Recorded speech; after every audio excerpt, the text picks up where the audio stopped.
رات کے 10 بجے ہیں۔ السلام علیکم، یہ ریڈیو پاکستان ہے۔ عبد القدیر سے خبریں سنیے۔ اہم خبروں کا خلاصہ۔ حکومت نے یقین ظاہر کیا ہے کہ لاک ڈاؤن میں نرمی کے فیصلے پر قومی اتحاد اور یکجہتی کے ساتھ عمل درآمد کیا جائے گا۔ قومی ہنگامی امدادی ادارے نے آج بلوچستان کے ڈاکٹرز اور طبی معاون عملے کے لیے ذاتی حفاظتی سامان کی 5ویں کھیپ بھجوائی ہے۔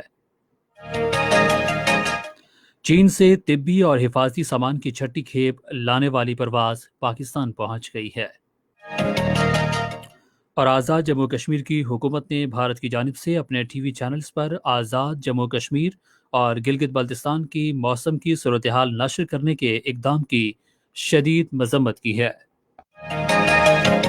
اور اب خبریں تفصیل کے ساتھ۔ منصوبہ بندی و ترقی کے وزیر اسد عمر نے یقین ظاہر کیا ہے کہ لاک ڈاؤن میں مرحلہ وار نرمی کے فیصلے پر اتحاد کے قومی جذبے کے ساتھ عمل درآمد کیا جائے گا۔ آج اسلام آباد میں ایک نیوز کانفرنس سے خطاب کرتے ہوئے انہوں نے کہا کہ یہ فیصلہ تمام صوبوں کی مشاورت سے کیا گیا ہے۔ انہوں نے کہا کہ پالیسی سطح کے بڑے فیصلے کیے گئے ہیں اور اب ان پر عمل درآمد کا وقت آ گیا ہے۔ منصوبہ بندی کے وزیر نے اس بات پر اطمینان ظاہر کیا کہ لوگوں نے ذمہ داری سے احتیاطی تدابیر پر عمل درآمد کیا ہے، تاہم اب انہیں کرونا وائرس سے بچنے کے لیے پابندیوں میں نرمی کے بعد احتیاطی تدابیر پر مزید سختی سے عمل درآمد کرنا ہوگا۔ قومی ہنگامی امدادی ادارے نے صوبوں کو ڈاکٹرز کے لیے طبی حفاظتی سامان کی 5ویں کھیپ کی فراہمی شروع کر دی ہے۔ ادارے کے ترجمان کے مطابق بلوچستان کے 4 اسپتالوں کو حفاظتی آلات بھجوا دیے گئے ہیں۔ آج بلوچستان کو بھجوائے گئے حفاظتی سامان میں 3 PCR ٹیسٹنگ مشینیں، 20,000 testing kits, 20,000 surgical mask, 6,000 D95 اور 10,000 KN95 ماسک، 14,000 حفاظتی لباس، دستانوں کے 16,000 جوڑے اور 500 گاؤن شامل ہیں۔ چہرے کی 500 شیلڈز، 800 حفاظتی چشمے اور سینیٹائزر کی 8,000 بوتلیں بھی بلوچستان بھجوائی گئی ہیں۔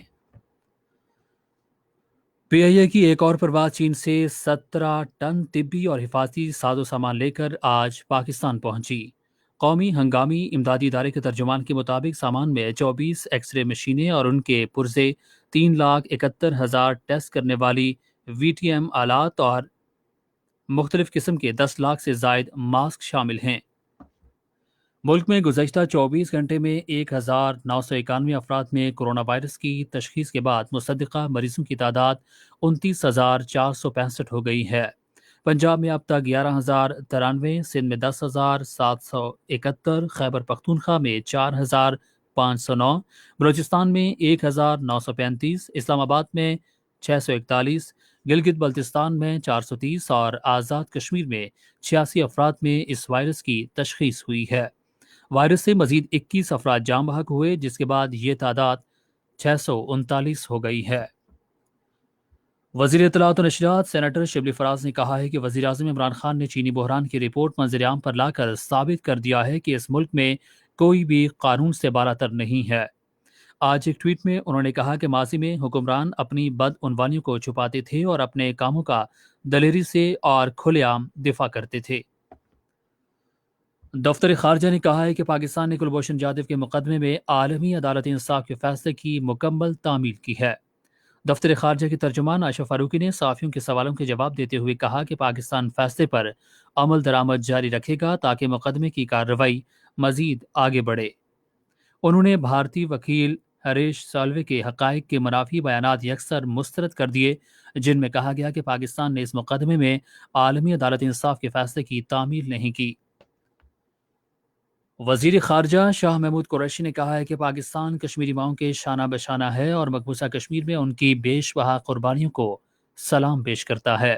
انہوں نے ماؤں کے عالمی دن کے موقع پر آج اپنے پیغام میں کہا کہ ہم کشمیری ماؤں کے ناقابل تسخیر جذبے کو سلام پیش کرتے ہیں، جو اپنے لاپتہ فرزندوں کے انتظار اور حق کے خود ارادیت کے حصول کی خاطر ثابت قدمی کا مظاہرہ کر رہی ہیں۔